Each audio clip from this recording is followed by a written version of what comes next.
Hey guys! Hey, it's Conrad. I am the host of the Cacaoist podcast, and we're doing it video style now. What's up? So, it's going to be different. I'm going to try to interject more pictures and video of things and experiences that I do in the chocolate life. Hope you enjoy it. If you don't have to watch it. That's cool. I understand. It's not for everyone. That's for sure. That's for damn sure. There's so much on the podcast today. I'm going to do an audio interview with Thomas Forbes, and so you're going to see clips of and pictures of him throughout that interview, and maybe some pictures of Belize while that happens as well, because I went to Belize a couple of weeks ago. So there's going to be a lot of things going on this podcast. But Thomas Forbes is coming up. He is an up-and-coming chocolate maker. He just came out with a brand called La Chorena. I want to say that correctly, but he's also incorporating some other language in there. Not language, style. It's really cool, interesting chocolate brand that is emerging in northern Jersey, so look out for it. We're going to talk to him. So what else? There's so much going on in the news. I want to just go over a few articles that a couple about GMO, and then a couple of studies, and that's about it. There's a new product as well that I want to cover. So much to do, so much to see. Thanks for tuning in to the Cacaoist podcast, and stay tuned.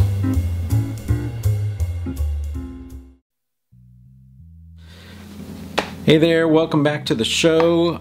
We have our news here on the internets, and we're going to check it here in the chocolate world. We always try to keep up with the latest chocolate news.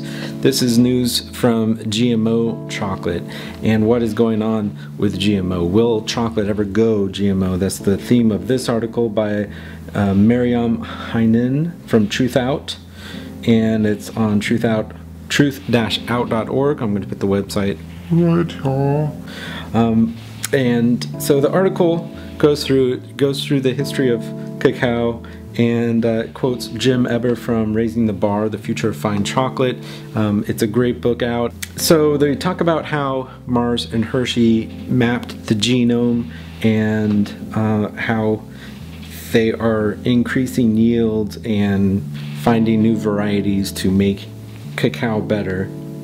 But ultimately, the demand for cacao is going to outpace supply forever, is basically the message. It's the way it's always has been, and they're predicting it will stay that way, at least for the foreseeable future. The next article is about drugs. Never ship your drugs with your cacao. They will get found in the Dominican Republic. There was 198 packets of cocaine, but I don't know where those are from. They got caught. They were going to Italy. They got busted. Don't try it. That was on April 2nd out of Santo Domingo. There was now we're on to the studies. The first one, obviously, I like because it agrees with chocolate. So it says, study, chocolate is good for our brain. Well, of course, I'm going to agree with this because I've seen it happen myself. But the Glasgow University did a study on the largest artery or vessel that's in your brain, and found that activity increased and was improved by use of chocolate, and they found a direct correlation there. More and more studies are just showing the evidence of cardiovascular health improvement after the use of chocolate. So I tend to believe studies like that support that hypothesis. This one is on theatlanticwire.com. Sorry, chocolate might cause acne after all. Now, obviously, I'm going to be skeptical. I guess I'm just already doubting the validity of this story. As you can tell, I'm already up in arms, but Yeah, the title of the study is called Exacerbation of Facial Acne Vulgaris After Consuming Pure Chocolate.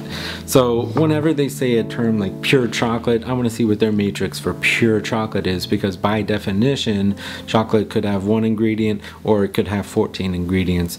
And pure chocolate, 100% cacao without any extra cocoa butter or sugar, is hard to eat and may have not been eaten by these people, and people may have been substituting extra sugars in their diet. So I'm already doubting a lot of these accusations that this one title brings up. It assumes that there is a pure chocolate, and that it's just saying that it's exacerbating acne. So it's maybe assuming that these people already have acne, but it's getting worse or better. You know, I'm not a doctor. I wish I could do my studies to refute other people's studies and have access to that sort of thing. But then I can do shows like this and get information to you. I just wouldn't have the time. So I will keep reporting these articles and these studies. I want you to decide for yourself. There's links on there. You could read them and come to your own conclusion. Lastly, I want to give a little shout out to this company that I want their product so badly. I see it, I read it, I think I know what it is, but I want it because if I'm correct, it's cacao pulp. Alright, cacao comes in a pod like this. Alright, and then you take out the seeds, and the seeds are inside, but it's white on the inside, and maybe I'll show a picture of that. And this company called SUAVVA, Suava, I want to say, have a Suava, good and delicious healthy superfoods. It's cacao juice by itself, and then with orange flavor, a mango flavor, and a chocolate flavor. It's like cacao on top of chocolate. And then there's a white cacao sorbet. So it's, you know, this could be the cacao pulp, like ice cream. All right, well, so that's it for the news. We're going to get on to our interview. And thanks for watching again the Cacaoist podcast right here on thecacaoist.com. All right, so we found ourselves a little spot at a Copenhagen, Denmark, Nordic restaurant to talk with a home chocolate maker, do-it-yourselfer by the name of Thomas Forbes. Thomas, welcome to the podcast. Thank you, Conrad. Thomas, where did you come from? What's your history? Are you an East Coaster or are you a New Yorker? I was born and raised in central Illinois, in Bloomington. Midwesterner as well. Yes. And then in 1987, I left and joined the Peace Corps and ended up in the Dominican Republic. And in the Dominican is a cacao growing region ever since the Spanish conquistadors had spread cacao from there. Yes. Holy cow, look at that tea. Is that the tea is attached to the tea bag? The tea bag. Oh. What brand is that? It's plastic. That's not, yeah, that's the green thing's plastic. Yeah. That's 40. Wow, that's cool. All right. Thank you. So you went on a little trip down to Dominican Republic for Peace Corps. A 2-year trip. A 2-year trip. It was a 2-year commitment, and you didn't try to stay for the 3rd year for the. No, what happened to me is I met a Dominican woman who was living in New York halfway through my Peace Corps experience. So I actually left 2 months early so I could come to New York and get married. Wow. It's always the case that love takes you on a different journey than you usually expected to go, and that's great. So down there, did you experience chocolate then? You got into chocolate at some point. Was the Dominican Republic impetus for that discovery of chocolate, or where was it? It happened initially right after training. 52 volunteers and myself were sent to different sites around the country.